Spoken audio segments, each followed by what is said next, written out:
I want to get a little bit more specific if I can for a moment, because I Yes, really want to please. drive this home for my audience and how important air quality is. I've pulled a couple of studies, as I do because I'm a nerd. So there was a study that was looking at, this was in Israel. They were looking at Israeli high school students, and they were looking at their performance on exams. And these were exams that were going to determine for them whether or not they were going to get into university or not. And so what they found was that the students were less likely to receive a passing grade on the days where PM 2.5, so that particulate matter that we were just describing, were high. So less likely to pass these tests when this PM 2.5 was high. So imagine like your future, you're trying to get into a university or what have you, is riding on your air quality, because the point that I'm trying to drive here is that your air quality is definitely affecting your brain's capacity for performance.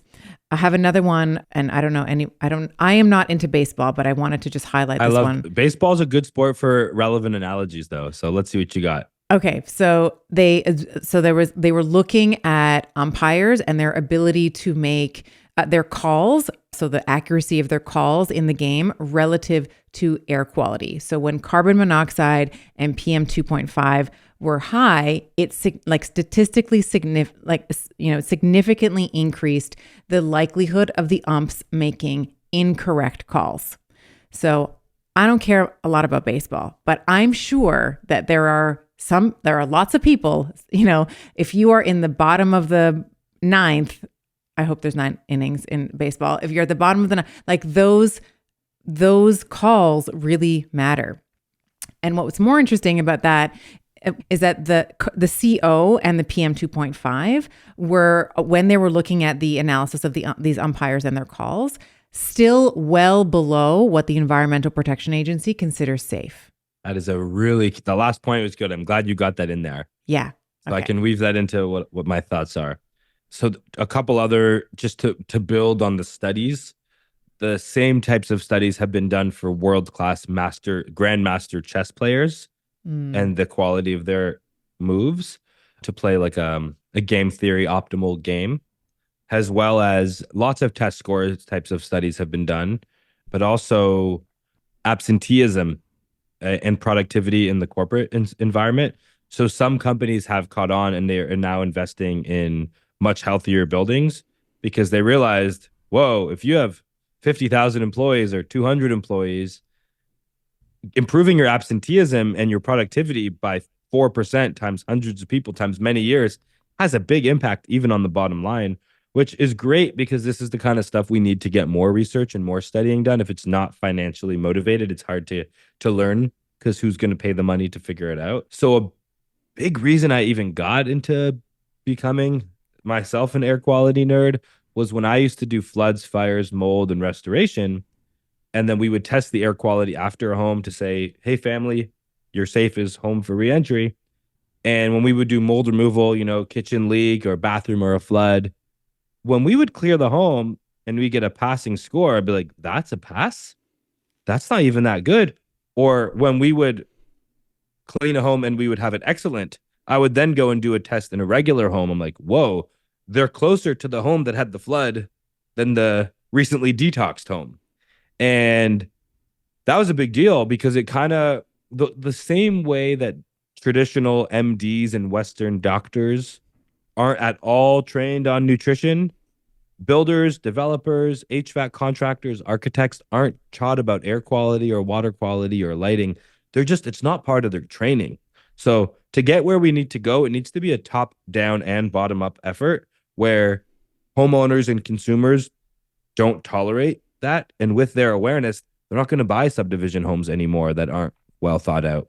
And from a financial side, when that HVAC guy comes over because your air conditioner or your furnace isn't working, why isn't he going to your bedroom and checking the air quality and saying, hey, your baby's bedroom has really high levels of VOCs from that crib, blah, blah, blah. You really might want to, increase your ventilation or add some air filtration. It would be really good business. And there are now healthy home builders. It's an emerging space where you can hire a healthy home contractor who's holistically trained on this stuff, and they're able to charge a premium to build homes that were actually designed for the people who live in them. Most homes were built on spreadsheets. Developer says, let's buy 1,000 acres. How many homes can we build? How much square feet? How fast and how cheap? And then how much can we sell it for? There's no time when they're sitting around the boardroom saying, how do we design homes that are most optimal for the families that are living in them?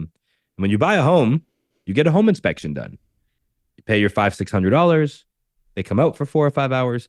All that you're trained to do. By the way, I got trained as a licensed home inspector to see what the training was. So I'm a home inspector. And we actually have to make the homeowners sign off that no part of this inspection is environmental. We're not looking for mold. We're not looking for asbestos. Or so we're going there to look for something that's going to put a hole in the new homeowner's pocket. Like your furnace is old, or there's a crack in the drywall, or this dishwasher's a little, it's going to be due for a change soon, but not at all looking to say, is this home littered with chemicals and toxins and anything like that? And I'm like, whoa, that's Wow, I unfortunate. did not know that. It's so unfortunate. So, Wow, what a that's cool crazy. thing for a home inspector who's interested to be the home inspector who not only looks for, because like when you're already there, we're literally talking about an extra $100 of lab testing and an hour max. Their price doesn't even have to change much to now be the best home inspector in town, actually inspecting the home.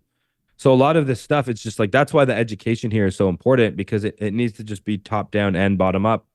And like what you were to bring it back home to both things you said about the optimal levels of air, the standards are like, I when I was living in Canada and I was just going to the doctor and I'd have to like request a blood test first of all. And then I just thought of blood test as like black binary. I did a blood test. Same way people just think a water test and air test is like, there's thousands of things you could test for, right? It's not just a blood test, yes, no, on, off, black, white. So I didn't even ask. They're like, basically, we'll call you if you're dying. And I never got the call, so I never even knew what my blood work was. And then with education in the last couple of years, I'm like, oh, I could test my blood for lots of stuff. I could test it twice a year, 3 times a year. I can. There's a lot more than it's not just so simple. And what the doctors they weren't looking for optimal; they were just looking for not dying right now. And Abnormal. It's like they're looking for abnormal. Yeah. yeah, and I don't Mhm. I don't think what we're tolerating as normal and almost everything now is it's not good enough. Why shouldn't we strive for optimal to be normal? And when you're sick at home, all you're thinking about is not being sick. So like if there's smoke in the air, no one's being productive as a society. We're not inventing things, we're not moving things forward, we're not happy, we're not comfortable. And when you talked about those test scores, actually, I'll go back to that test in Israel to make it really obvious for people. You know how you feel if you eat a cheeseburger and some bolognese and some carbonara and have a big thing of spaghetti and then go try to, you're exhausted after that. You feel tired, you feel sluggish. If you eat McDonald's for every single meal and just fast food and drink tap water, you can imagine that you're going to feel suboptimal. And when you're eating super clean and lean and drinking filtered water, but especially the food, because we could feel it like right after we eat it. Well, we feel bad because we're putting bad stuff in our body, and we eat 2 pounds of food a day. We drink 2 liters of water a day, less than a gallon, but we breathe 17,000 liters of air 20,000 times a day. So all that bad stuff that we can get from our water, we're getting it from our air too. So we're just less attuned to it all. But the reason why those chess players are performing worse is because whether you want, I call air sleep fuel when you're talking about sleep and focus fuel when you're talking about getting work done. Like literally, when I travel within 2, 3 hours of here, I always bring a Jasper with me. And when I'm flying somewhere, I see if I know someone who wants one in that neighborhood, and I ship it and I bring it to my hotel room because once you've experienced sleeping in a clean air environment, you can't tolerate going back. Like I remember growing up, this was not that long ago. I'm only 33.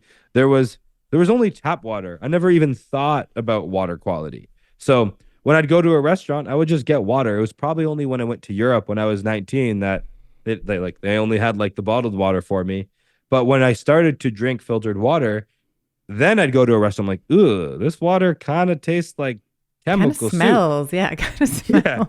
Yeah. I didn't notice this before. Yeah, yeah. So when you've been living in a clean air environment, all of a sudden other homes feel heavy, they feel dusty. And like when you're in an office or there's a lot of people in a home and you're like, I just got to go outside and get a breath of fresh air. Like that's not fresh air, that's just air. That's just the regular stuff. It's that your inside air is so bad that when you go to breathe regular air, it feels amazing.